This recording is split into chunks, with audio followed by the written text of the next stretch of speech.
Ajit Singh Nagar police స్టేషన్లో 19/7/2026 తేదీన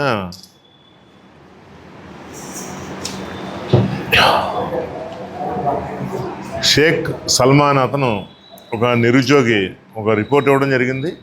దాని మీద crime number 237 of 26 under section 318 class 4, 319 class 2, 316 class 5, 61 class 2 and 111 class 4 BNS కింద కేసు నమోదు చేయడం జరిగింది. దీనిలో భాగంగా మన అజిత్ సింగ్ నగర్ సిఐ చంద్రశేఖర్ గారు దర్యాప్తు మొదలుపెట్టి సుమారు 11 మందిని ఈ బాధితుల్ని ఎగ్జామ్ చేసి నిన్న ఈవినింగ్ ఈ కేసులో ముద్దాయిలైన ముస్నూరి సౌజన్య మరియు ముస్నూరి శ్రీనివాస్ వీళ్ళిద్దరూ కూడా ఈ flying borders consultancy private limited దీనికి సంబంధించిన నిర్వాహకులు వీళ్ళిద్దరిని కూడా అదుపులో తీసుకుని ఈరోజు కోర్టులో ప్రొడ్యూస్ చేయడం జరిగింది.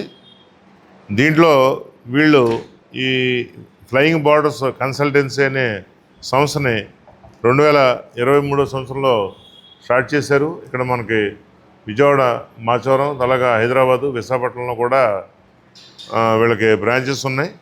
వీళ్ళు ఏంటంటే ఈ అన్ఎంప్లాయిడ్ ఎవరైతే ఉన్నారో వీళ్ళందరినీ కూడా స్కిల్డ్, సెమీ స్కిల్డ్, అన్స్కిల్డ్ కింద ఈ కేటగిరీల కింద విభజించి వీళ్ళని యూరప్ దేశాలైన నెదర్లాండ్స్, ఐర్లాండ్, లక్సంబర్గ్, ఫిన్లాండ్ దేశాల్లో ఉద్యోగాలు కల్పిస్తామని చెప్పి ఒక్కొక్కరి నుంచి 8 లక్షల నుంచి 13 లక్షల వరకు వసూలు చేస్తూ ముందుగా 50% మొత్తాన్ని ఎన్రోల్మెంట్ ఫ్రీ కింద మరియు ప్రాసెసింగ్ ఛార్జెస్ కింద తీసుకుని వీళ్ళకి ఫేక్ ఇంటర్వ్యూస్ ఒకటి కల్పించి దాంట్లో మీరు ఫెయిల్ అయ్యారనే ఉద్దేశంతో వాళ్ళకి మళ్ళీ మెయిల్ ద్వారా వీళ్ళ ఆఫీస్ మెయిల్ ద్వారానే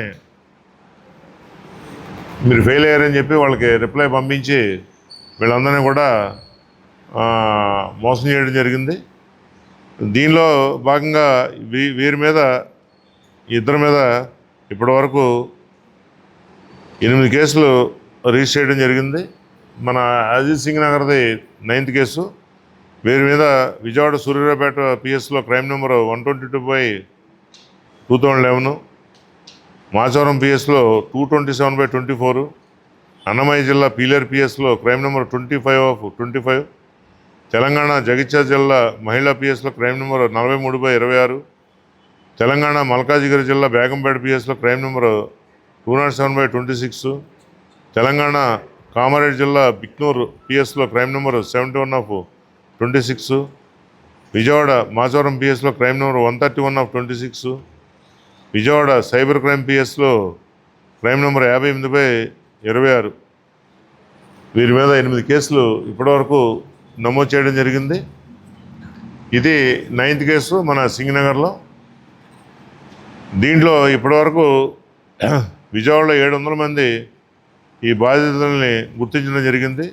అలాగే సుమారు వీళ్ళు 11 crores వరకు వసూలు చేసినట్లు మనకి దర్యాప్తులో తెలిసిందే. అలాగే విశాఖపట్నంలో 130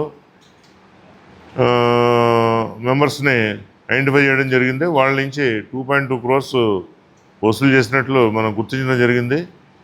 అలాగే హైదరాబాద్ కార్యాలయాన్ని 2400 మంది పైగా సందర్శించినట్లు తేలింది. అక్కడ బాధితుల సంఖ్య మరియు వసూలు చేసిన మొత్తంపై ఇంకా దర్యాప్తు ఇంకా ఈ 2 కేసుల్లో కూడా కొనసాగుతుంది. ఈ ముద్దాయిలు ఈ నిరుద్యోగుల దగ్గర నుంచి ఎంత మొత్తాన్ని వసూలు చేసిందనేది విషయం ఇంకా పూర్తిగా నిర్ధారణ కావాల్సి ఉంది. ఇందులో ఈ కేసులో భాగస్వామ్యులైన ఎవరిని కూడా వదిలిపెట్టేది లేదు. ముద్దాయి పేరిట గల మరిన్ని ఆస్తులు వివరాలను కూడా దర్యాప్తు చేయనున్నట్లు మన లోకల్ పోలీసు తెలియజేశారు.